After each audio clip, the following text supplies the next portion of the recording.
सर्वशक्तये सर्वशेषिणे सुलभाय सुशीलाय वेङ्कटेशाय मङ्गलम् परस्मै ब्रह्मणे पूर्णकामाय परमात्मने प्रयुञ्जे परतत्त्वाय वेङ्कटेशाय मङ्गलम् आकालतत्त्वमशान्तमात्मनामनुपश्यताम् अतृप्त्यमृतरूपाय वेङ्कटेशाय मङ्गलम् प्रायस्व चरणौ पुंसां शरण्यत्वेन पाणिना कृपया दिशते श्रीमद् वेङ्कटेशाय मङ्गलम्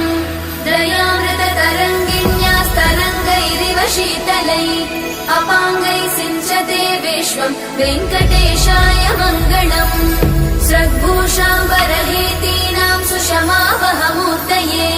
सर्वाद्दिशमनायास्तु वेङ्कटेशाय मङ्गलम्